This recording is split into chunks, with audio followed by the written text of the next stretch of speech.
شروع کرتا ہوں اللہ کے نام سے جو بڑا مہربان نہایت رحم کرنے والا ہے۔ حضرت تمیم داری رضی اللہ تعالی عنہ فرماتے ہیں کہ ایک بار ہم حضور صلی اللہ علیہ وسلم کے بارگاہ اقدس میں حاضر تھے کہ ایک اونٹ بھاگتا ہوا آیا اور حضور اکرم صلی اللہ علیہ وسلم کے سر انور کے پاس آ کر کھڑا ہو گیا، جیسے کان میں کوئی بات کہہ رہا ہو۔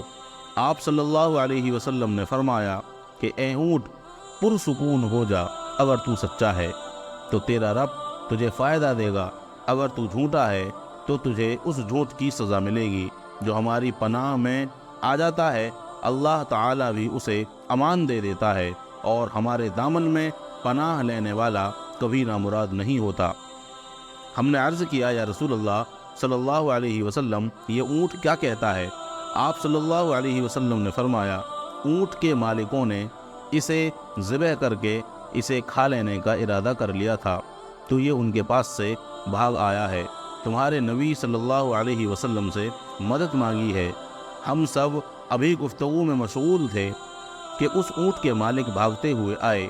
اونٹ کو ان کو آتے ہوئے دیکھا تو دوبارہ حضور صلی اللہ علیہ وسلم کے سر مبارک کے پاس کھڑا ہو گیا۔ آپ صلی اللہ علیہ وسلم کے پیچھے چھپنے لگا۔ ان کے مالکوں نے عرض کیا یا رسول اللہ صلی اللہ علیہ وسلم، یہ ہمارا اونٹ 3 دن سے ہمارے پاس سے بھاگا ہوا ہے اور آج یہ ہمیں آپ کی خدمت میں ملا ہے۔ اس پر آپ صلی اللہ علیہ وسلم نے فرمایا، یہ میرے سامنے شکایت کر رہا ہے کہ یہ تمہارے پاس کئی سال تک پلا بڑا، جب موسم گرما آتا تو تم گھاس اور چارے والے علاقے میں اس پر سوار ہو کر جاتے، اور جب موسم سرما آتا تو تم اسی پر بیٹھ کر گرم علاقے کی طرف جاتے۔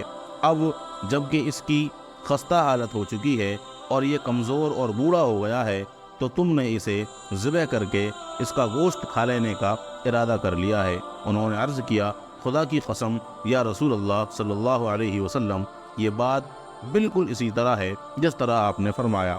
اس پر حضور اکرم صلی اللہ علیہ وسلم نے فرمایا، ایک اچھے خدمت گزار کی اس کے مالکوں کی طرف سے کیا یہی جزا ہوتی ہے؟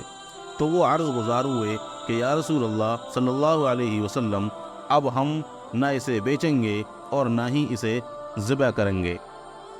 اس کے بعد آپ صلی اللہ علیہ وسلم نے اونٹ کو کچھ درہم میں خرید لیا اور فرمایا کہ اے اونٹ، جا تو اللہ تعالیٰ کی رضا کی خاطر آزاد ہے۔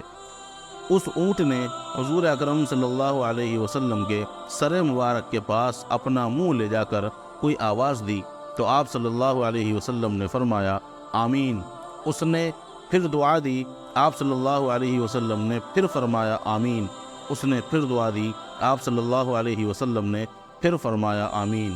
اس نے جب چوتھی مرتبہ دعا کی تو آپ صلی اللہ علیہ وسلم آب دیدہ ہو گئے، آنکھوں سے آنسو بہنے لگے۔ ہم نے عرض کیا یا رسول اللہ صلی اللہ علیہ وسلم، یہ اونٹ کیا کہہ رہا ہے؟ آپ صلی اللہ علیہ وسلم نے فرمایا، اس نے پہلی دفعہ کہا، اے نبی مکرم، اللہ تعالی آپ کو اسلام اور قرآن کی طرف سے بہترین جزا عطا فرمائے۔ میں نے کہا آمین۔ پھر اس نے کہا، اللہ تعالی قیامت کے دن آپ کی امت سے اسی طرح خوف کو دور فرمائے جس طرح آپ نے مجھ سے دور فرمایا ہے۔ میں نے کہا آمین۔ پھر اس نے دعا دی کہ اللہ تعالی دشمنوں سے آپ کی امت کے خون کو اسی طرح محفوظ رکھے جس طرح میرا خون محفوظ ہو گیا ہے۔ اس نے پھر کہا کہ اللہ تعالی آپ کی امت کے درمیان جنگ اور اختلاف نہ ہونے دے۔ یہ سن کر رونا آ گیا، کیونکہ یہی دعائیں میں نے بھی اللہ تعالی سے مانگی تھی۔ پہلی 3 تو قبول فرما لی، لیکن آخری دعا سے منع فرما دیا گیا۔ جب جبرائیل علیہ السلام نے اللہ تعالیٰ کی طرف سے مجھے خبر دی ہے کہ میری یہ امت آپس میں جنگ کر کے فنا ہوگی، جو کچھ ہونے والا ہے قلم اسے لکھ چکا ہے۔ محترم حضرت نبی کریم صلی اللہ علیہ وسلم کے حدیث مبارک میں جو لکھا ہے، آج وہ بالکل سچ نظر آ رہا ہے۔ آج کے دور پر نظر دوڑائیے تو ہم دیکھتے ہیں کہ مسلمان کس طرح ایک دوسرے کے خون کے پیاسے ہیں، ایک دوسرے کو کس طرح قتل کرنے کو تیار ہیں، فرقہ واریت کے نام پر ایک دوسرے کی جان کے دشمن بنے ہوئے ہیں۔